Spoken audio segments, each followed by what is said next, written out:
KCR sir నమస్తే, good morning. You are tiger అనేసి కేసీఆర్ గారికి ఒక ట్వీట్ పెట్టారు. తప్పేంది? ఇప్పుడు మీరు కాంగ్రెస్ పార్టీలో ఉన్నారా, టీఆర్ఎస్లో ఉన్నారా? అరే ఊరుకో స్వామి, ఒక మంచివాడు మంచి పని చేస్తే మంచి అని పొగిడితే పార్టీలకి దానికి సంబంధం ఏంది?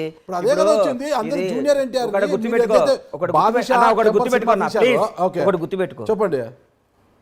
అవతల పార్టీ ఉన్నాను, యువతల పార్టీ ఉన్నాను, ఆ ఇంట్లోనే ఇంట్లో ఉన్నాడు కదా. మంచిని మంచి అనాలి, చెడుని చెడు అనాలి. నా కొడుకు తప్పు చేసినా నా కొడుకుని తిట్టాలి. పక్కోడు నాకు శత్రువు కొడుకు మంచి పని చేసినా పొగడాలి. పొగిడితేనే క్యారెక్టర్.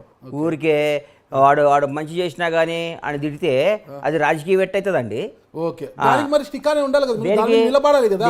కేసీఆర్ గారిని టైగర్ అన్నప్పుడు నిలబడాలి కదా. జూనియర్ ఎన్టీఆర్ ఫ్యాన్స్ నుంచి వ్యతిరేకత రావాలి.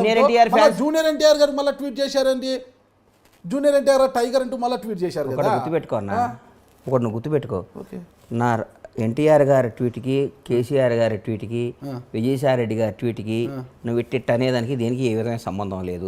నంబర్ 1, కేసీఆర్ గారు నేను ఆ రోజు ఎందుకు చేశానంటే, నేను ఆ రోజు నారాయణపేట ఏదో పనుండి వెళ్తే నారాయణపేట పక్కన మా పొలం ఏదో రిజిస్ట్రేషన్ ఉంటే పోయేస్తుంటే అక్కడ రైతులతో మాట్లాడితే వాళ్ళ ఆనందం, ఆ సస్యశ్యామలో, ఆ వాటరు ఏందా, నీళ్ళ పంచాయతీ ఏంది, నీళ్ళు ఎట్లున్నాడు, మనకి బేఫికర్ సార్, ఒక 2-3 ఏళ్ళు వర్షాలు లేకున్నా ఏం కాదు సార్ అని మాట్లాడుతుంటే, ఈ కేసీఆర్ గారు వచ్చిన తర్వాత ఆ డెవలప్మెంట్ చూసి బై గాడ్ ఇంకో ఇంటెన్షన్ కూడా లేదు నాకు.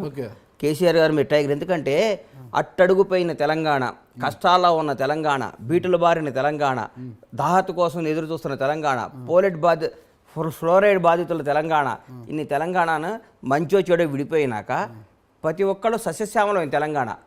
సస్యశ్యామలం. నేను only I'm talking about lands, agriculture, water.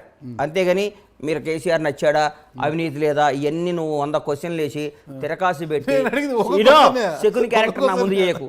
Shakuni లాగా చేయకన్నా నేను వాస్తవంగా చెప్తున్నా.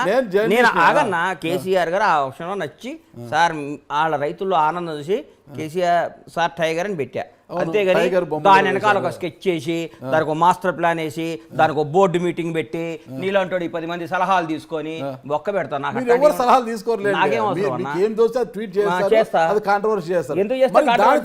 జూనియర్ ఎన్టీఆర్ గారికి అంటే పాపం వాళ్ళ ఫ్యాన్స్ హీరో గారు అన్నారని ఫీల్ అయ్యారు. ఎన్టీఆర్ అనేవాడు నా హీరో. నాకు ఎప్పటికీ నాకు ఆ రెస్పెక్ట్, ఆ గౌరవం ఉంటుంది. నా ప్రాణం పైన నేను ఎన్టీఆర్ గారిని కామెంట్ చేయటం అట్లా చేయను. నాకేం అవసరం అండి. మెగా ఫ్యామిలీకి మీరు చాలా దగ్గర ఉంటారు కాబట్టి, కేసీఆర్ గారు మెగా ఫ్యామిలీని చాలా గౌరవిస్తుంటారు కాబట్టి అందులో ప్రసోదితో పొద్దున్నే తీసుకొచ్చి మెగా ఫ్యామిలీ దగ్గర కాబట్టి ఎన్టీఆర్ దూరమా అంటే ఒకటి దగ్గర ఉంటే ఒకటి దూరం ఉండాలనా? అదే కదా జరుగుతుంది. ఎవడండి చెప్పింది మీకు? అదే కదా జరుగుతుంది. అరిగిపోయిన గ్రామ్ ఫోన్ రికార్డు లాగా నేను ఎప్పుడు ఫ్రెష్ గానే ఫ్యామిలీకి దగ్గర ఈ ఫ్యామిలీ దూరం డిసైడ్ చేయడానికి నేను ఎవరు కాదు, నేను ఒక జర్నలిస్ట్ గా ఎట్టడుతాను. ఏ ఫ్యామిలీ దగ్గర ఏ ఫ్యామిలీ అంటే నాకు ఎన్టీఆర్ తో నాకు శత్రుత్వం ఉందా? నేను ఒక సినిమా తీయలా, ప్రభాస్ అంటే నాకు ఇష్టం, నేను ఒక సినిమా తీయలా, మహేష్ బాబు అంటే నాకు గౌరవం, నాకు ఒక మెగా ఫ్యామిలీ అంటే అభిమానం, అట్లాగే ఎన్టీఆర్ అంటే కూడా అభిమానం. నాకు ఒక ఫ్యామిలీతో దగ్గర ఉంటే ఒక ఫ్యామిలీకి దూరం కాదు కదా. నువ్వే కాదు, పోసాని ఫ్యామిలీకి ఎందుకు దూరం కావాలనుకున్నారు? పోసాని చావు మామూలుగా ఉండదు, అది ఇది మాట్లాడారు కదా. పోసానికి నాకు చావు మామూలు దూరమేం కావాలని నువ్వు మాట్లాడుతుంది నా హీరో గురించి. ఎన్టీఆర్ అనే వాడి గురించి దగ్గర నుంచి నేను లబ్ధి పొందా. ఎన్టీఆర్ గారితో నేను 2 సినిమాలు తీసా. ఎన్టీఆర్ గారితో నాకు ఒక రిలేషన్ ఉంది. ఎన్టీఆర్ గారితో నాకు బంధం ఉంది. ఎన్టీఆర్ గారితో 2 బ్లాక్ బాస్టర్ సినిమాలు తీసా. ఒక సినిమా సూపర్ హిట్, ఒక సినిమా బ్లాక్ బాస్టర్ హిట్. అది సినిమాలో పెట్టుకోవాలి. వ్యక్తిగత ఎందుకు వస్తారు? సినిమాలో వ్యక్తిగతంగా వచ్చానా? అవును. పోసాని చావు మామూలుగా ఉండదంటే చెప్పడానికి మీరెవరు? నువ్వు ఫస్ట్ ఇది కట్ చేశారంటే నేను నూరుకొని చెప్తున్నా. కట్ చేయండి. ఫస్ట్ నీ మానసిక పరిస్థితి బాలా. ఓకే. ఎందుకంటే కేసీఆర్ అంటావు, విజయసాయి రెడ్డి అంటావు, ఎన్టీఆర్ అంటావు, మెగా ఫ్యామిలీ అంటావు, దీనికి ఏ సంబంధం లేకుండా పోసారంటావు. ఒక క్లారిటీతో క్వశ్చన్ రాసుకొని రేపు రా ఇంటర్వ్యూకి. నువ్వు సంబంధం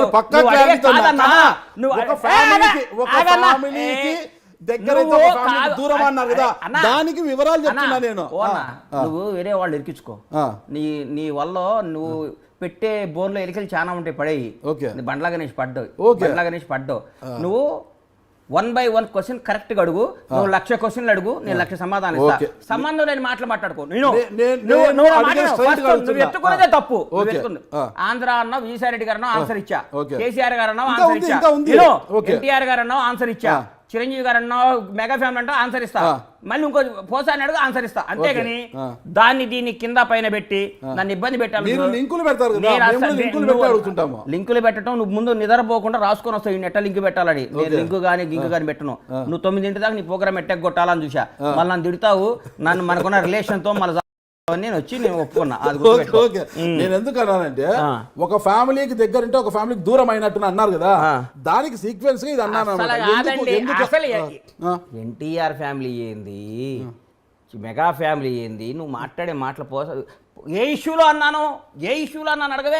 మీరు చెప్పండి ఆ ఇష్యూ ఏంటో మీరు చెప్పండి. నేను అన్నాను కదా పోసాని గారు ఎందుకు ఆ మాట అన్నారు, మరి ఆ ఫ్యామిలీ కూడా ఒక ఫ్యామిలీనే కదా, ఆ ఫ్యామిలీకి ఎందుకు దూరమైన చెప్పండి. ఒక తల్లిని ఆ రోజు ఒక తల్లిని కామెంట్ చేశాడు కాబట్టి ఒక అమ్మని మనకేం మనకి జన్మనిచ్చి మనకి తన పాలు ఇచ్చి తన బిడ్డలను మోసి 9 మాసాలు కానీ బతకండ్రా నాయనని పంపిస్తే మన అమ్మమ్మని ఏం చేసిందండి, అమ్మని తిట్టడం అవన్నీ తిడితే ఆ రోజు హట్ అయ్యి అన్నా కానీ నాకు అంతేగాని నువ్వు బండ్లాగా నిమిషం కోపమంటే నన్ను తిట్టు, నన్ను కొట్టు, నన్ను కానీ మా అమ్మ నాయన ఏం చేశారు సార్, ఎప్పుడైనా బియాండ్ ద లిమిట్ మనం కొట్టుకోవాలి కానీ మన అమ్మల్ని మన జన్మనిచ్చినందుకు మన అమ్మ నాయనను మన కడుపును పుట్టిన మన పిల్లలకి ఏం బాధ్యత, తప్పే అది ఎవరు అంతేగాని నాకు పోసాని ఆ విషయమే విభేజించా.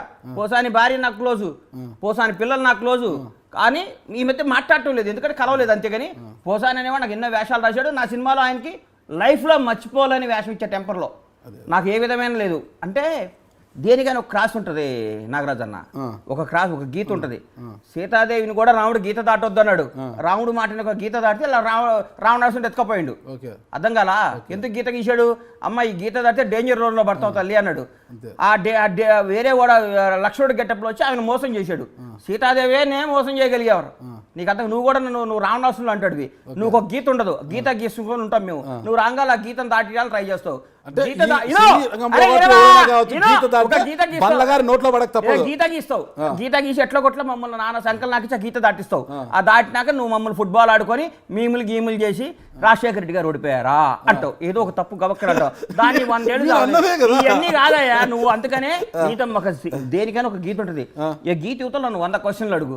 నన్ను కనిపిజి చేసి గజిబిజి చేసి తప్పు చేసి రాంగ్ చేసి నువ్వు నన్ను గీత దాటియకు దాటిస్తే గజిబిజి చేసినా ఎవరు గజిబిజి చేసినా మీరు గజిబిజి అవుతారా?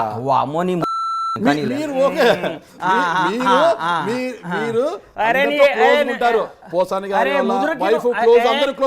పూరి గారు ఫ్యామిలీ కూడా చాలా క్లోజ్. అంటే క్లోజ్ ఉంది కాబట్టి కొద్దిగా ఇలా అంటే కొద్దిగా లూజ్ టాక్ కూడా చేస్తుంటారు అప్పుడు క్లోజ్ గా. ఇప్పుడు పూరి అవునండి, పూరి జగన్నాథ్ పూరి ఆకాశ్ అవునా, పూరి గారు ఎందుకు స్పందించారు? 4 జాగ్రత్త పెట్టుకో, 4 ఉన్నంత వరకు మాట ఆయన కూడా స్మార్ట్ గా వార్నింగ్ ఇచ్చారు మీకు. అస్సలు లేదు పూరి చూపెట్టమంటారా? అసలు తీసుకోండి, అసలు తీసుకోండి, అసలు తీసుకోమంటారు. పూరి నిన్న కూడా పూరి ఏం మాట్లాడుతావు 4 జాగ్రత్తగా పెట్టుకో. అరే నీకు ఇచ్చిండేమో ఇప్పుడు పెట్టు, లేకపోతే ఆ ఇంటర్వ్యూ బందేగా. పూరి అనే బండ్లాగా వార్నింగ్ ఇవ్వకపోయిందంటే నీకు బందేగా నేను చెప్తున్నా. మీ పేరు ఎత్తకుండానే స్మూత్ గా వార్నింగ్ ఇచ్చాడు. వార్నింగ్ ఇచ్చా, మీ పేరు ఎత్తకుండా స్మూత్ గా వార్నింగ్ ఇచ్చాడు. నువ్వు కుక్స్